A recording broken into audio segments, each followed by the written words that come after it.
Bismillah.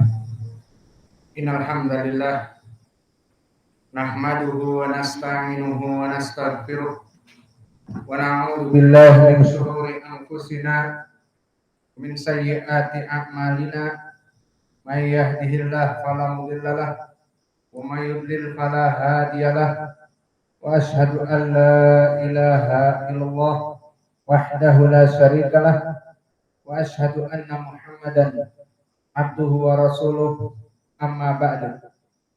Alhamdulillah, pada kesempatan petang ini ba'dal maghrib hari Kamis malam Jumat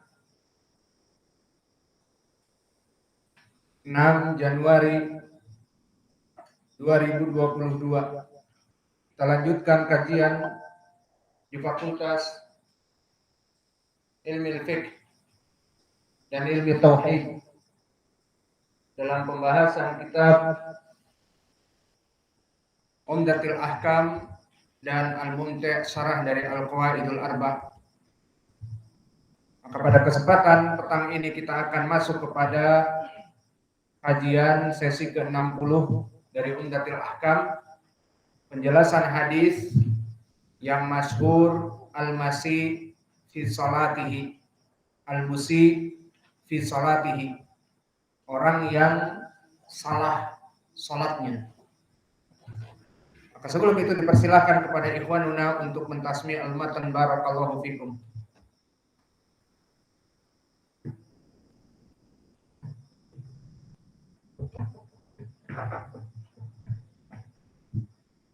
Qala Al-Maqdisi rahimahullah an Abi Qatadah al-Ansari radhiyallahu anhu qala anna Rasulullah sallallahu alaihi wasallam kana yusalli wa huwa hamil umamah bint Zainab binti Rasulillah sallallahu alaihi wasallam wa li Abil As bin Rabi' bin Abd Syams wa idza sayada wada'aha wa idza qama hamilaha wa an Anas bin Malik an Nabi sallallahu alaihi wasallam qala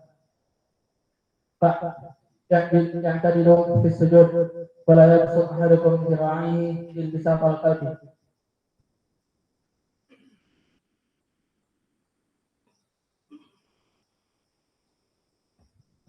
Qala Al-Maqdisi rahimahullah an Qatadah al-Ansari radhiyallahu anhu anna Rasulullah sallallahu alaihi wasallam kana yusalli wa huwa hamilun umamah binti Zainab binti Rasulillah sallallahu alaihi wasallam wa la bil As bin Rabi' bin Abd Syams wa idza qama wada'aha wa idza qama wada'aha وإذا قام وضعها وإذا سجد حملها إذا سجد وضعها وإذا قام حملها عن قتادة عن أنس رضي الله عنه عن النبي صلى الله عليه وسلم قال يضرب في السجود ولا يبسط أحدكم ذراعيه انبساط القلب.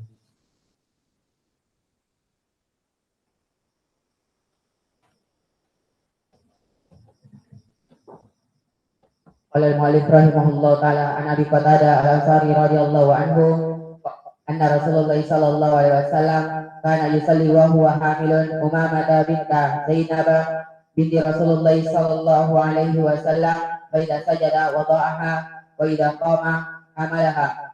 An Anas bin Malik radhiyallahu anhu an Nabi sallallahu alaihi wasallam qala intadilu fi sujudi wa la yusbut wa la yusbat wa la yusbat wala yabsitu ahadikum dhira'ihi imbisat al-qalb.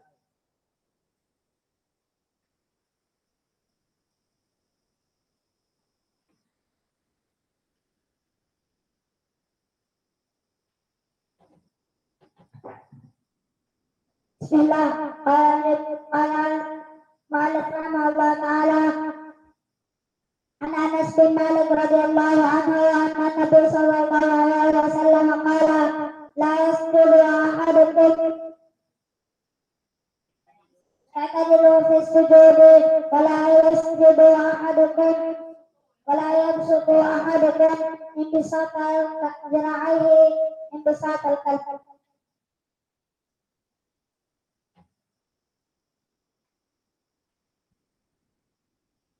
Qala Malik rahimahullah ta'ala an Abi Qatadah al-Ansari radhiyallahu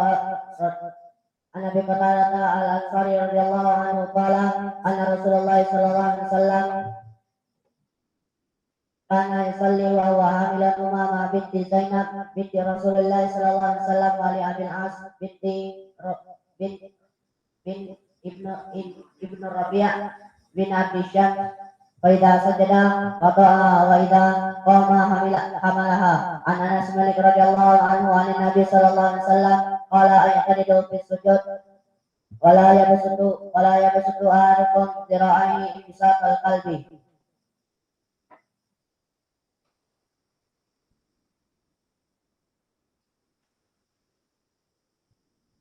نقل المؤلف رحمه الله تعالى عن انس بن مالك رضي الله عنه قال رسول الله عن النبي صلى الله عليه وسلم قال استووا في السجود ولا يعتدلوا في السجود ولا يبسط احدكم ذراعيه بساط القلب.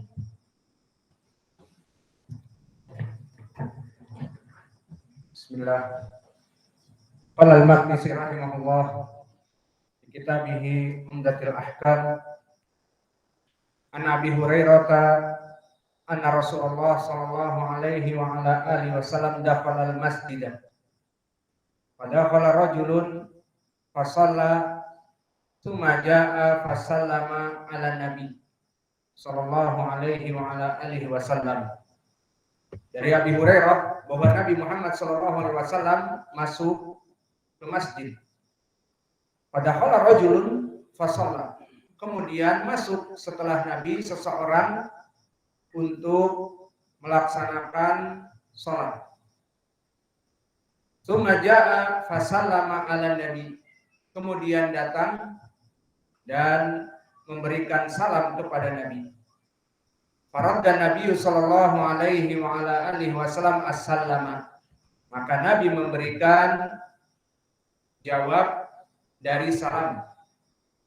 Namun setelah itu berkata Nabi faqala irji' fasalli fa innaka lam tusalli. Kembali dari salat kamu tadi. Fa innaka lam tusalli, karena kamu seakan-akan tidak salat, maknanya tidak diterima salatnya. Faraja'a rajulu fasalla kama kana shalla. Maka kemudian mengulangi orang ini seperti dia salat tadi. Maknanya mengulangi tanpa membenarkan kesalahan yang ada.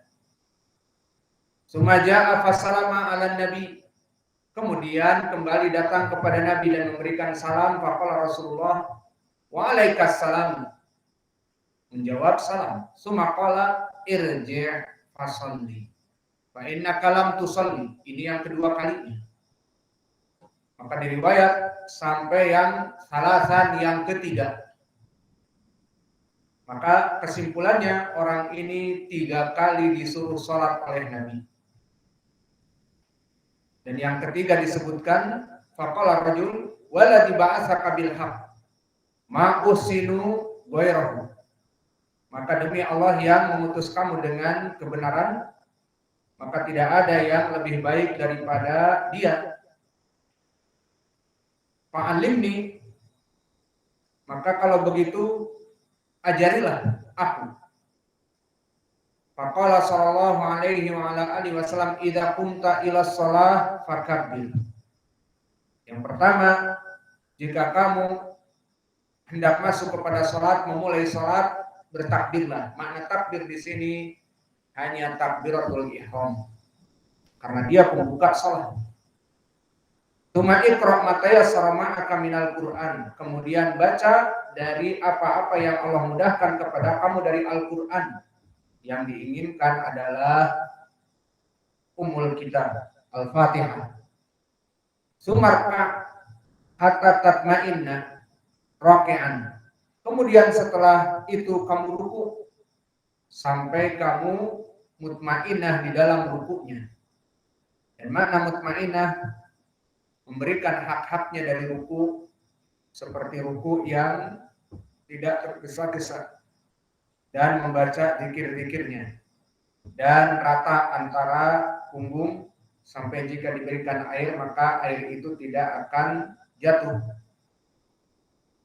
Sumaqra ma tayassara ma'aka minal Qur'an sumarka hatta tatma'inna raki'an sumarfa hatta ta'dila qa'iman. Setelah ruku maka kamu bangun.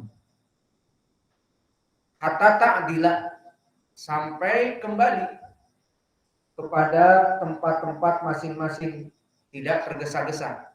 Allahu liman hamidah, Allahu akbar. Tidak. Tapi sami Allahu liman hamidah, Rabbana lakal hamd, hamdan katsiran thayyiban mubarakan fih, jika ingin ditambah seperti hadis siapa? Rifa'ah ibnu Rafi'. Maka di dalam hadis yang berkesendirian Imam Al-Bukhari ada tambahan hamdan katsiran thayyiban mubarakan fih. Apa faedahnya di hadis disebutkan?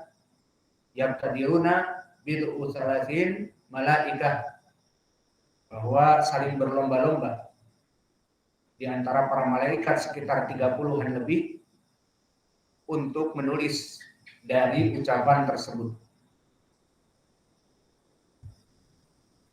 Kemudian setelah itu summasjud hatta tatma'inna sajidan. Kemudian sujud dalam keadaan mutmainnah. Benar-benar dalam keadaan sujud, memberikan hak sujud. Apa hak sujud diantaranya? Memberikan haknya 7 tempat. Hendaknya murah. 7 tempat sujud mana saja? Pertama, kening, al hadis, mahafid al hadis, al jabha ma'al an, dengan hidung 1, 2, 3, 4, 5, 6, 7. Kedua tangan, yadain wa rukbatain wa qadamain, yang ujungnya. Maka di sini 7 tempat harus diberikan haknya, dan juga diberikan haknya dari zikirnya. Maka ini yang diinginkan dengan hatta tatma'inna sajidan. Sumarfa hatta tatma'inna jalisan. Kemudian setelah sujud, bangun dari sujud. Dan di sini melaksanakan zikir yang ada padanya, dan kemudian duduk dalam keadaan mutmainnah, tidak tergesa-gesa. Summa fa'al dzalika fi sholatika kulliha. Maka kamu melaksanakan rakaat kedua, ketiga, keempat seperti itu. Semuanya. Maka hadis ini barakallahu fikum masyhur disebutkan oleh para ulama adalah hadis al-musi fi sholatihi. Maknanya adalah hadis orang yang salah pada sholatnya, yang mengkonsekuensikan untuk diulangi sholatnya. Maka hadis ini dimasyhur di kalangan para ulama seperti banyak mengisyaratkan kama fil hadis al-musi fi sholatihi, seperti disebutkan di hadis yang salah sholatnya. Maka faedah dari hadis ini, pertama, di dalam hadis ini disebutkan mubham. Fadakhala rajulun. Siapa rajul di sini? Di beberapa riwayat disebutkan bahwa dia adalah Khalad ibn Rafi', yang mana dia melaksanakan sholat dalam keadaan tidak sempurna. Maka di saat selesai, Nabi mengatakan irji' fa sholli fa innaka lam tusalli, menandakan orang ini sholatnya tidak diterima. Sampai dia berulang-ulang tetap tidak merubah dari sholatnya, maka di sini dia minta kepada Nabi fa'alimni, maka berikanlah aku ilmu sifat sholat yang bisa menyebabkan sholat aku diterima. Maka lihat ya ibadah Allah, di zaman dulu para sahabat, mereka mengetahui kewajiban sholat dan mereka melaksanakan sholat. Tapi kata Nabi, sholli fa innaka lam tusalli, irji' fa sholli fa innaka lam tusalli, kembali sholat karena kamu tidak diterima sholatnya. Di zaman sekarang beda apa tidak? Sudah tahu sifat sholat, belajar dulu dan sebagainya, tapi tidak mau sholat. Bahkan keluaran dari pondok pesantren malas sholatnya. Bahkan belajar di pondok pun malas sholatnya. Maka Lihat bagaimana perbedaan sahabat dengan orang di zaman sekarang. Maka para sahabat, ain kitab Umdatul Ahkam. Hada al-an fi kitab hadis. Ain kitab. Ini anta terus ma'ana. Ma daftar. Fadhi. Wain kitab. Al-an darsais. Wain kitab. Anta ma'a kitab Umdatul Ahkam. Ya. Wain kitabuk ya Muhammad. Yani hakada terus kalau berilmu. Tangdur ila daftar fadhi. Ada Abdurrahman wa ma adraka ma Abdurrahman. Yajlis yandur ila daftar fadhi wa yandur ila al-kittah. Boxer. Tazawwaj. Thumma la yubali bil hadis. Allah musta'an aib alaik. Hakada talabul ilm. Mawjud ma'ahu kitabun kitab roh khud kitab. Farhan al-an yamshi fi syari' yudayya waqt. Alhamdulillah. Istafadna min hadzal hadis barakallahu fikum bahwa hadis yang bisa kita ambil dari segi keseluruhan bahwa hadis ini menyebutkan keadaan-keadaan tentang kewajiban sholat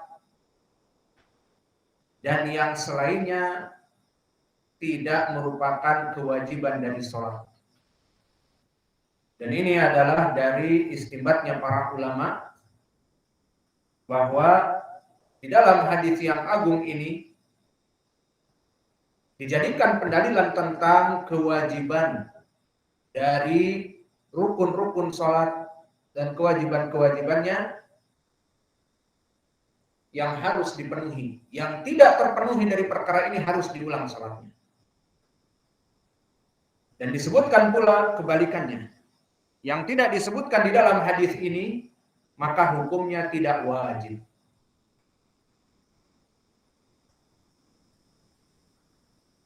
Mana wajah pendalilannya? Di beberapa riwayat disebutkan lan tatimma sholatu illa bima dzukira fihi. Maka ini yang menjadi pendalilan para ulama tentang permasalahan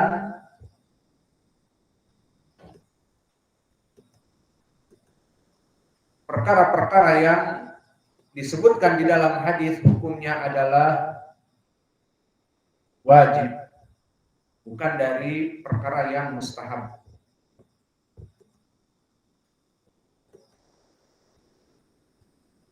Maka di sini yang dijadikan pendalilan oleh para ulama dari riwayat yang kami sebutkan tadi, lan tatimma as-salatu illa bima dzukira fihi.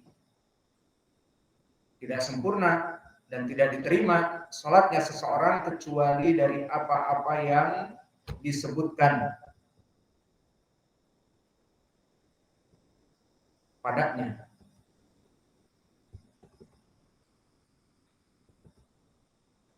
Kemudian perkara-perkara yang tidak disebutkan di sini menjadi pendalilan bahwa dia itu bukan wajib. Sehingga jika ditinggalkan pun tidak membatalkan sholat. Itu yang dijadikan pendalilan oleh para ulama tentang permasalahan perkara-perkara yang ada di dalam hadis ini adalah perkara yang wajib.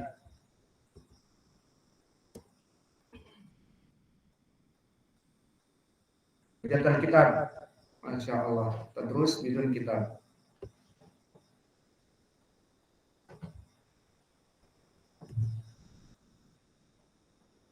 Dan faedah yang bisa kita petik dari hadis-hadis ini perkara-perkara yang dia itu adalah termasuk kewajiban dan jika tidak terpenuhi dari pembatal salat,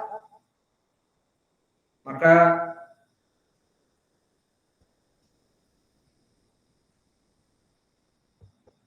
disebutkan di dalam hadis tersebut yang pertama adalah takbiratul ihram. Seperti di dalam lafaz yang disebutkan di mana Nabi Muhammad SAW menyebutkan setelah orang ini minta diajari, dikatakan idza qumta ila shalah fakabbir. Jika kamu hendak melaksanakan salat maka bertakbirlah. Maka takbir yang diinginkan di sini bukan takbir intiqal, takbir mau ruku, mau sujud, bukan. Tetapi takbir yang satu yang menjadikan kewajiban. Apa itu? Bismillah.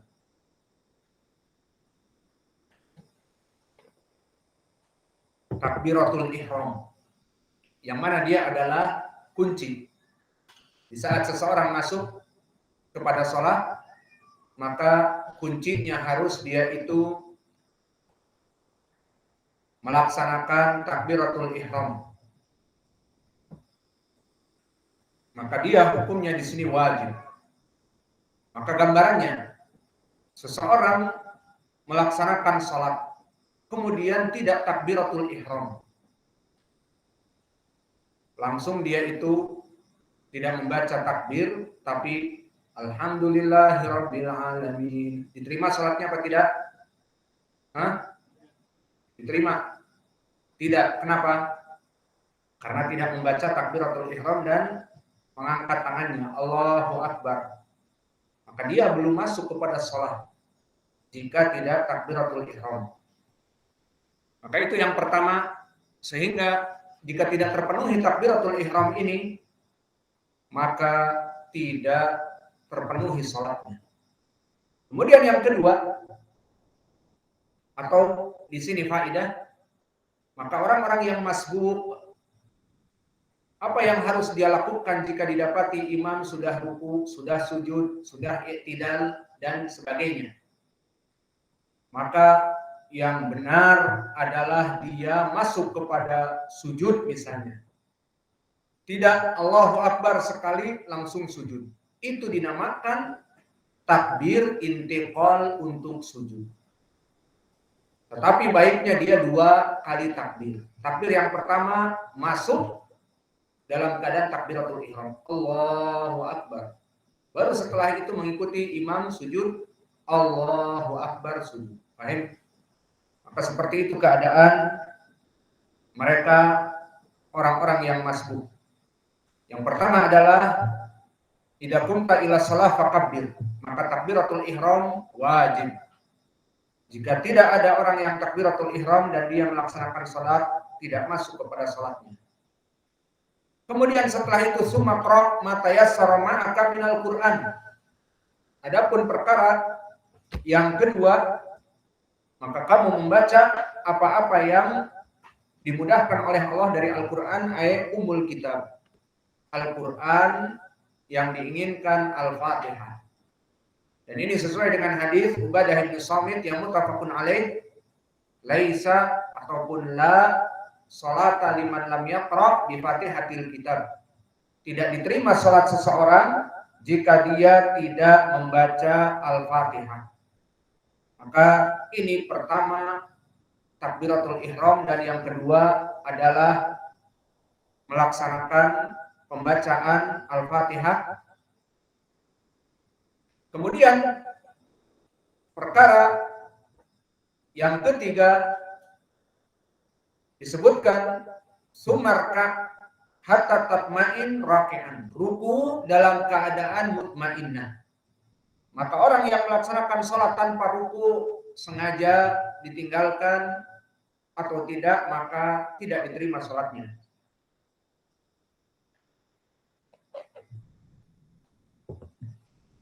Karena dari yang ketiga, perkara yang wajib harus dia itu ruku dalam keadaan mutmainnah.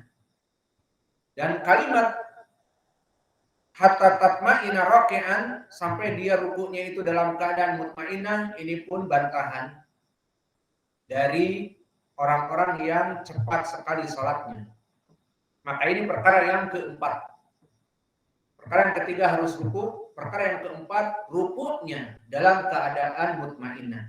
Seperti nanti sujudnya dalam keadaan mutmainnah, dan bangun dari sujud pun dalam keadaan mutmainnah.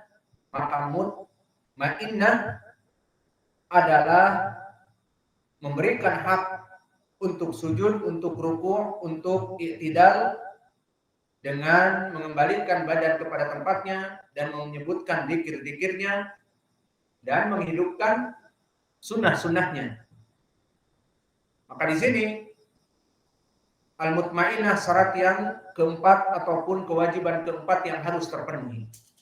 Maka di sini membantah sekaligus kepada mereka orang-orang yang di bulan Ramadan melaksanakan sholat tarawih, bahkan bermanhaj 23 rakaat dalam waktu 7 sampai 10 menit. Maka sangat cepat. Maka di sini tidak diterima sholat mereka. Hanya sekedar jungkir balik, dan Al-Fatihah pun hanya satu nafas. Seperti para rapper, alhamdulillahirrahmanirrahim, rahmanirrahim, amin. Bismillahirrahmanirrahim, diulang-ulang, qul huwallahu ahad, wal asr, inna a'tainakal kautsar. Namun dalam keadaan dibaca dengan cepat, kemudian Allahu Akbar, Allahu Akbar, Allahu Akbar, Allahu Akbar, Allahu Akbar, Allahu Akbar, seperti itu. Maka tidak diterima. Karena apa? Tidak terpenuhi itmi'nan di dalam sholat. Kemudian setelah itu disebutkan sumarfa hatta ta'tadila qa'iman. Kemudian dalam keadaan al-i'tidal, diangkat dari ruku dalam keadaan i'tidal. Kemudian sujud hatta tatma'inna sajidan, sampai sujudnya itu dalam keadaan mutmainnah, memberikan hak-haknya, dibangun di atas 7 perkara. Sumarfa hatta tatma'inna jalisan, kemudian setelah sujud dia bangun dari 2 sujudnya dalam keadaan mutmain. Summa if'al dalika min salatika kulliha. Kemudian kamu sholat setelah itu setiap rakaat seperti yang disifatkan oleh Nabi Muhammad sallallahu alaihi wa ala alihi wasallam. Maka inilah dari hadis tentang permasalahan al-musi fi sholatihi. Maka faedah dari sini, semua yang disebutkan tadi dalam keadaan wajib. Ada yang meninggalkan dari perkara tadi harus diulang. Terpenuhi semuanya namun tidak mutmainnah pun harus diulang. Seperti orang-orang yang sholatnya cepat, maka diulang. Meskipun terpenuhi, ada ruku, ada sujud, namun tidak tumakninah, maka diulang. Dan begitu pun terpenuhi semuanya, takbir dan sebagainya, namun tidak membaca Al-Fatihah, maka diulang. Maka oleh sebab itu manhaj kita, bagi mereka orang-orang yang masbuk, mendapati imam sudah ruku didapati, maka dia Allahu Akbar ikut ruku. Maka di sini ruku dan sujud dan setelahnya yang rajih tidak diterima. Karena hadis Nabi di Ubadah bin Samit, la sholata liman lam yaqra bi Fatihatil kitab. Tidak diterima orang yang tidak sempat membaca Al-Fatihah. Maka didapati imam ruku, dia ruku. Adapun hadis yang muttafaqun alaih dari Abi Bakrah yang biasa dijadikan pendalilan, apakah ada wajah pendalilannya, silahkan dipikirkan. Di saat Abu Bakrah datang masuk kepada sholat, didapati Nabi Muhammad ruku, dia ruku. Kemudian dia berjalan dengan kakinya ke shaf. Kemudian dikatakan oleh Nabi setelah selesai, man fa'ala dzalik ana ya Rasulullah, zadakallahu hirsan wala ta'ud. Apa makna wala ta'ud di sini? Semoga Allah memberikan hirs, semangat kepada kamu wahai Abu Bakrah, dan jangan diulangi. Apa jangan diulangi? Setelah mendengar hadis itu, apa yang dipahami jangan diulangi? Berjalan kepada shaf, iya apa tidak? Di saat dia ruku di pintu jalan dalam keadaan ruku. Maka Nabi mengatakan Zadakallahu fala ta'ud, jangan kau ulangi. Maknanya jangan kau ulangi apa? Perbuatan itu. Kembali kepada perbuatan yang dia perbuat. Namun sebagian mengatakan wala ta'ud maknanya jangan diulangi rakaatnya.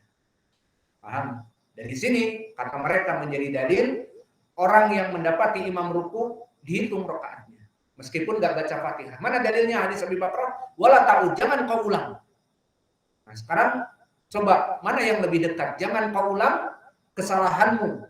Itu maknanya yang pertama, wahai Abu Bakrah, jangan diulang tadi. Karena salah ruku kemudian berjalan. Berjalan sampai ke sob baru ruku, itu yang benar. Atau jangan diulang maknanya jangan diulang rakaatnya. Mana yang lebih dekat? Silahkan dijawab. Dipahami semuanya apa tidak hadis yang saya berikan dari Abi Bakrah? Maka mana jawaban yang lebih dekat? Bismillah. Jawaban yang lebih dekat adalah jangan diulang dari kesalahan, bukan jangan diulang rakaatnya. Sehingga wallahu a'lam tidak ada pendalilan bagi pendapat yang mengatakan cukuplah ruku. Dan di sana datang hadis-hadis yang lain yang secara sharih menyebutkan barang siapa yang mendapati imam dalam keadaan ruku maka terhitung satu rakaat. Telah dihukumi oleh Imam Al-Bukhari di dalam kitabnya khusus tentang permasalahan ini, maka didhaifkan semua jalan-jalannya. Maka cukuplah bagi kita dengan hadis Ubadah bin Samit yang muttafaqun alaih, pendalilannya sahih, tidak diterima orang-orang yang tidak membaca Al-Fatihah. Cukup. Maka para masbuker di sini jika mendapati imam ruku tidak membaca Al-Fatihah ya sudah menerima dengan hadis Ubadah bin Samit. Dan yang kedua, jangan jadi masbuker terus. Kemudian di dalam hadis ini juga ada faedah dari lafaz-lafaz menurut lughah Arabiyah disebutkan summa. Kemudian summa disebutkan di dalam hadis summa, misalnya idza qumta ila shalah faqabbil, summa iqra ma tayassara ma'aka minal Qur'an, summa irka hatta tatma'in raqi'an, summa irfa hatta ta'tadila qa'iman, summa usjud hatta tatma'in sajidan, summa irfa tatma'in jalisan. Maka kalimat summa di ilmu lughatil Arabiyah memberikan makna tartib. Sehingga maknanya orang yang sholat satu rakaat dia takbiratul ihram. Summa maknanya setelah takbiratul ihram membaca Al-Fatihah yang wajibnya. Summa setelah itu ruku. Kemudian setelah itu sujud. Kemudian setelah itu bangun dari sujud. Ruku, kemudian bangun dari ruku, kemudian sujud, bangun dari sujud, kemudian sujud lagi, kemudian bangun. Itu dalam satu rakaat. Susunannya harus seperti itu. Maka bagaimana jika ada seorang yang dia itu salatnya Allahu Akbar takbiratul ihram, kemudian membaca Al-Fatihah. Kemudian dia Allahu Akbar ruku. Nah, daripada ruku harus berdiri lagi, langsunglah sujud. Allahu Akbar sujud. Baru duduk dari dua sujud. Kemudian sujud lagi. Nah, baru setelah itu dia berdiri lagi. I'tidal. Allahu Akbar. Kemudian setelah i'tidal, karena sama-sama berdiri, ya sudah sekalian baca Al-Fatihah masuk kepada rakaat yang kedua. Boleh apa tidak seperti itu? Jawabnya tidak boleh. Maka faedah dari hadis al-musi fi salatihi aidha tentang permasalahan at-tartib. Maka kewajiban selain dari rukun-rukun dan kewajiban-kewajiban yang harus dipenuhi juga harus dipenuhi adalah susunan mutmainnah dan susunan dan perkara-perkara yang kita bahas tadi. Maka pembahasan ini banyak sekali, namun kita ringkas dengan apa yang bisa kita berikan karena waktu. Kita tutup pelajaran ini dengan maka permasalahan yang kami sebutkan tadi adalah kewajiban-kewajiban, sehingga perkara-perkara yang tidak disebutkan di sini hukumnya adalah sunnah. Contohnya apa perkara yang tidak disebutkan? Rafa'a yadai, mengangkat kedua tangan, disebutkan apa tidak? Tidak. Berarti hukumnya apa? Sunnah. Seperti itu. Maka hadis Ibnu Umar yang muttafaqun alaih di 3 tempat, dan yang keempat bangun dari tasyahud mengangkat kedua tangan, itu hukumnya sunnah. Dan juga karena mengangkat kedua tangan hukumnya sunnah, berarti mengangkat sampai menutup dari bahunya dan kedua telinganya, itu pun dari sunnah. Lalu perkara-perkara yang tidak disebutkan lagi di sini seperti apa? Misalnya azkar yang ada di dalamnya. Dari azkar-azkar yang ada. Sami'allahu liman hamidah, Rabbana lakal hamd, hamdan katsiran thayyiban mubarakan fi. Seperti itu, maka ini hukumnya adalah sunnah. Bukan wajib. Dan menjadikan tangan di atas dada pun sunnah. Dan seperti hadis yang telah disampaikan oleh Malik ibn Huwairits, bahwa Nabi sengaja di dalam iktidal panjang sampai seakan-akan orang menyangkanya dia lupa, dan dalam keadaan duduk di antara dua sujud pun lebih panjang dari yang lainnya. Ini pun perkara yang sunnah. Yang jelas apa-apa yang tidak disebutkan di dalam hadis ini maka hukumnya sunnah. Maka banyak sekali faidah-faidah yang ada di dalam hadis ini, namun manhaj kita seperti kami sebutkan hanya sekedar menterjemah, maka ini sudah lebih dari cukup dari sekedar menterjemah. Wa naktafi ila huna wa jazakumullahu khairan wa barakallahu fiikum.